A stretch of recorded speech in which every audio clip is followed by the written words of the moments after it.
How to achieve financial freedom?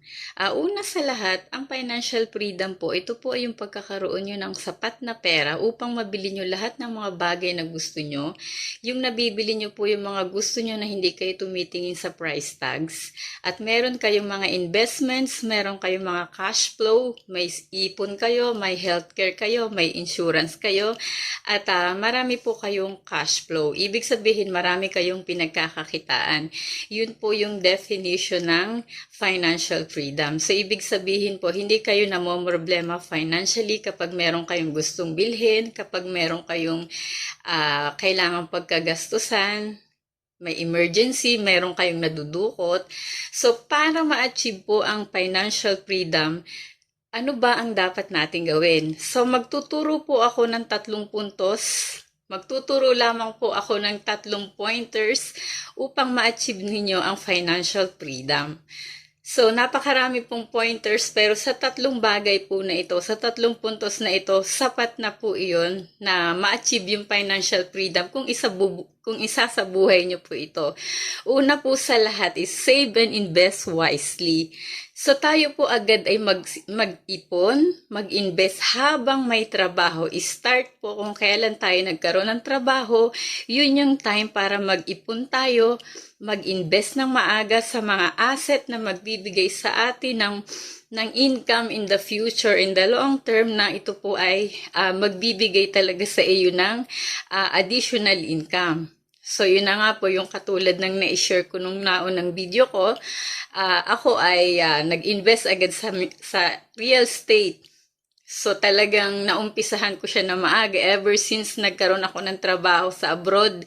Yun ang una kong magandang investment na naumpisahan. So, kaya naman ngayon, binibigyan na ako nito ng pera.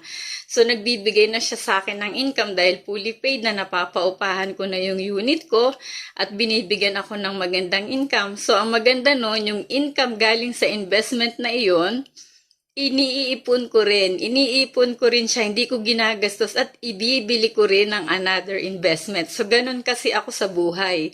Kapag kumikita yung investment na inumpisahan ko, hindi ko ginagastos ang perang kinita nito dahil ako naman ay sadyang may trabaho na sumasahod at yung sahod ko na normal sa aking trabaho, yun yung dinidivide ko sa pangangailangan ng family ko, sa another investment na hinuhulugan.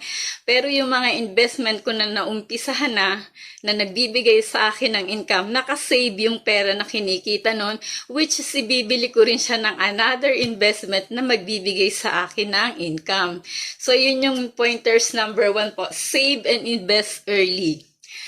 And then, ang pangalawa po is increase your income. So, tayo po ay nagtatrabaho, may sahod tayo. So, single income po ang tawag doon. So, kung gusto mo pong madagdagan at mas mapabilis yung cash flow mo, ikaw po ay magdagdag ng ibang another source of income. Pwede mong gamitin yung sahod mo sa amo mo para magkaroon ka ng another business. Yung sahod mo, magbukas ka ng online business. Katulad ko noon, marakit din akong tao. Nag-online ako, nagbenta ko ng kung ano-ano. Nakikipag-meet up ako sa mga kliyente, kung ano-ano mga tinitinda ko, vitamins, hair grower, at iba pa. Itinigil ko lang ito nung mahirap makipagkita dahil hindi ako makalabas ng Huwebes ng maaga. Tapos ang Sunday, nagcha-charge. So, ang meet up ko lang is Huwebes and Sunday. So, medyo conflict. Hindi na makipag-intay ang mga kliyente. Hindi na ako mahintay. So, itinigil ko ang online selling. And then, ang ipinush ko is yung pagiging financial educator ko. So, sa IMG, doon naging successful naman ako. So, increasing cash flow. Nagdagdag ako ng cash flow aside sa aking sahod. So, naging successful naman ako sa pinasok ko as a financial educator dito sa IMG. At binibigyan naman ako ng income na weekly. So, 4 times a week may income ako, enough para mabayaran ko ang 8 Kaiser plan holder namin ng buong pamilya. Imagine, hindi ko yun mababayaran kung galing lang sa aking sahod. Pero since marakit nga akong tao at ako'y nag-increase ng cash flow, at maganda yung naging journey ko dito sa pagiging financial educator, at isa nga is fully paid na yung Kaiser ko, in a short span of time, nakuha ko yung 7 years to pay. Nabayaran ko lang siya within 3.5 years na meron siyang kasabay na binabayaran na Kaiser plan holder namin ng buong pamilya. So, 8 kaming lahat. Ako lahat yung nagbabayad nun. Pero kaya pa ng powers at nababayaran ko pa ng mas maaga. Lahat ay okay ang policy, walang naglalapse, lahat ay advance ang payment. So, para lang matutunan ng lahat na kailangan mag-increase talaga tayo ng cash flow. So, maghanap ng mga sidelines sa mga free time. Pwede kang maging freelancer, pwede kang financial educator, pwede kang magtinda na kung ano-ano para makadagdag sa iyong mga pag-iipon at mga gastusin. So, pangatlo pong pointers, minimize your debt. So, alisin yung utang dito, utang doon, utang na loob. Pag kulang po ang ating pera, ang hanapin po natin ay extra income, hindi ang mauutangan. Sapagkat hindi po nakakatulong na tayo ay uutang sa tao para matugunan ang kailangan. Kasi nadadagdagan lang po yung ating responsibilidad at mga kailangang bayaran.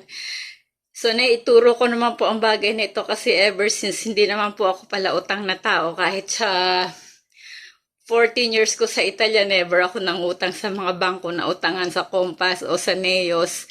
At kahit yung mga gadget na hulugan, hindi rin po ako nakakapangutang. Never in my life na nangutang ako ng babayaran ko. So, pinag-iipunan ko ang mga bagay na gusto ko para mabili, para hindi rin ako magbayad ng interest. So, pero wala naman po akong masyadong nasa pangutang. Para lang po maiwasan na tayo magkaroon ng problema, huwag po tayong manghiram. Dahil tayo rin po ang magkakaproblema sa pambayad. So, mas magandang hanapin natin pag tayo kulang sa pera, source of income, hindi po ang mauutangan. So, yung mga bagay po na yung 3 puntos na yon, kapag nasunod natin sa ating mga buhay, huwag tayong magbili ng mga bagay na hindi natin kailangan. Unahin natin ang pag-iipon, iwasan natin ang luho. Pagka nagkaroon na tayo ng maraming investment na magbibigay ng source of income, yun ang kahit na anong gusto mong bilhin, mabibili mo na. Kahit anong luho ang gusto mo, anong okasyon na bongga, pwede na po yun. Kasi kung hindi po tayo magiging disiplinado sa ating mga sarili, kung hindi natin gagawin ang isang bagay na hindi natin dating ginagawa, hindi natin ma-achieve ang isang bagong buhay. So, yun po, may sakripisyo, may disiplina, at talaga namang pag nasunod mo at nagawa mo, bibigyan ka naman talaga ng income na bongga. So now, marami po akong cash flow na nagbibigay sa akin ng source of income dahil ito'y pinagplanuhan ko nung ako'y nagtatrabaho. Sadyang may budgeting na ako na sinusunod, laging nakaset aside yung para sa ipon at invest. And then, nag-aani na po ako sa panahon na ito ng aking mga itinanim noon. So, yun po yung maiituro ko, yung 3 pointers na yun. Save and invest early. At mag-increase your cash flow. At ang pangatlo po is manage your debt. So, wag na po tayong mangutang. Maghanap na lang po tayo ng extra income. So, yun lamang po at nawa po may natutunan po kayo kay Coach Ivy. Kung nagustuhan niyo po ang video na ito, please like and subscribe to my channel. At paki-follow na lamang po ako. At ako rin po, kung gusto nyo po ng extra income, pwede nyo po akong i-PM.